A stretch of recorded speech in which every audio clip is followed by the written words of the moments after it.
Halo teman-teman, perkenalkan nama saya Vanessa Rahma dari Pendidikan Biologi B 2020 dengan NIM 1304620021 dari kelompok Praktikum Biokim kelompok 4. Halo teman-teman, perkenalkan saya Nada Kitria Suhaika dari Pendidikan Biologi B 2020 dengan NIM 130466226 dari kelompok Biokimia kelompok 4. Halo, perkenalkan nama saya Lutfi Permana dari Pendidikan Biologi B 2020, kelompok 4, NIM 13046200082. Kami akan melakukan praktikum Uji lipid dan uji protein. Alat dan bahan yang diperlukan adalah 3 mangkuk kecil susu sapi, 3 mangkuk kecil susu kedelai, 3 mangkuk kecil larutan gula, 3 mangkuk kecil sari jeruk, 3 putih telur, pewarna makanan merah kuning hijau, cotton bud, sabun cuci piring, cuka, dan garam. Kita langsung mulai praktikumnya. Bahan pertama yang ditetesi sabun cuci, garam, dan cuka adalah susu sapi. Kemudian yang selanjutnya adalah susu kedelai.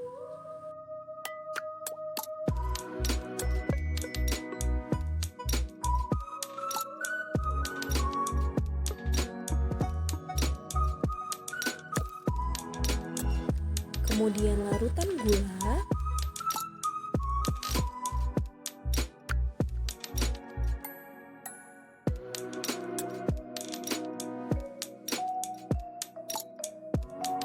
hal yang sama dilakukan juga pada air jeruk,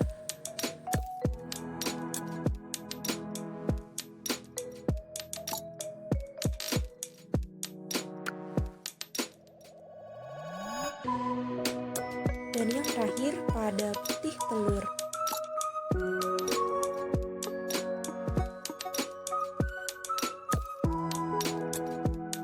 Sampailah kita pada pembahasan uji protein. Pada larutan sabun cuci piring terdapat kandungan NaOH yang sifatnya keras. Karena di dalam susu mengandung terdapat lemak dan protein yang sangat sensitif terhadap perubahan larutan yang ada di sekitarnya.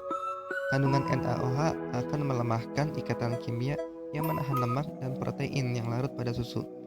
Pada praktikum kali ini, satu susu kedelai, susu sapi, dan pewarna ditetesi oleh larutan sabun cuci, maka pewarnanya langsung menyebar secara cepat. Sebaliknya, pada larutan gula dan air jeruk, ketika ditetesi larutan sabun cuci piring, pewarnanya tidak langsung menyebar secara cepat. Hal ini dikarenakan pada susu mengandung lemak dan protein, sedangkan pada larutan gula dan air jeruk tidak mengandung protein. Saat protein diberi garam, terjadi peristiwa penggendapan.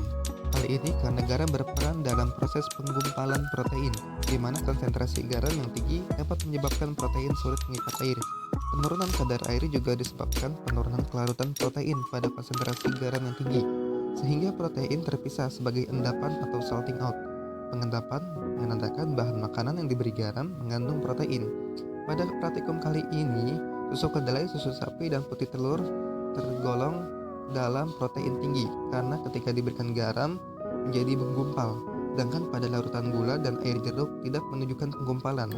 Hal ini karena pada larutan tersebut tidak mengandung protein di dalamnya. Ketika susu kedelai, susu sapi, dan telur ditetesi oleh asam cuka, maka susu sapi, susu kedelai, dan telur mengalami penggumpalan pada zat pewarnanya. Hal ini dikarenakan asam cuka akan mendenaturasi protein di dalamnya. Praktikum selanjutnya adalah uji lipid. Dan jangan lupa untuk menyiapkan alat dan bahan yang kita butuhkan. Kertas sampul buku coklat 12 buah, air minum, minyak goreng, santan, margarin, singkong kering, wortel, pepaya, susu, kemiri, kacang tanah, seledri, sedotan aqua gelas, dan yang terakhir adalah senter.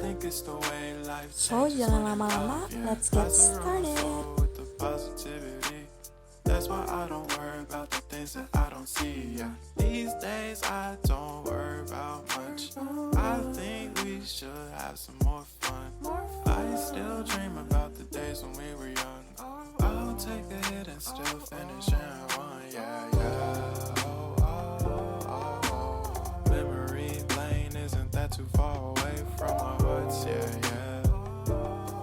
we keep close, we should never let go. So tell me who you love, baby. Take a moment to unwind, fix yourself and realign yourself with the world, baby. Breathe slow, baby. Yeah. Ooh. We should breathe slow, we should breathe slow. Wortel terlihat titik-titik bercak pada kertas jika diberikan cahaya dari senter. Minyak dan margarin terlihat bercak yang sangat jelas pada kertas jika diberikan cahaya dari senter. Pada kacang tanah terlihat bercak pada kertas jika diberikan cahaya dari senter. Sedangkan pada pepaya tidak terlihat sama sekali bercak pada kertas jika diberikan cahaya dari senter. Pada kemiri terlihat bercak pada kertas jika diberikan cahaya dari senter. Sedangkan pada air mineral tidak terlihat sama sekali bercak pada kertas jika diberikan cahaya dari senter. Lalu pada susu terlihat sangat sedikit bercak pada kertas jika diberikan cahaya dari senter. Kemudian pada seledri tidak terlihat bercak pada kertas jika diberikan cahaya dari senter. Lalu pada santan terlihat sedikit bercak pada kertas jika diberikan cahaya dari senter. Dan yang terakhir yaitu singkong, sama dengan santan terlihat sedikit bercak pada kertas jika diberikan cahaya dari senter. Mengapa ada kertas yang menunjukkan bercak dan ada yang tidak? Kertas yang menimbulkan bercak itu berarti pada bahan mengandung lipid atau lemak. Pada kemiri, kacang, santan, singkong, margarin, dan minyak menunjukkan kertas yang ada bercaknya. Sesuai literatur, bahan-bahan ini mengandung lipid. Air mineral tidak memiliki lemak, namun pada literatur, wortel dan seledri memiliki kandungan lemak di dalamnya. Namun, kandungan lemaknya tidak terlalu banyak.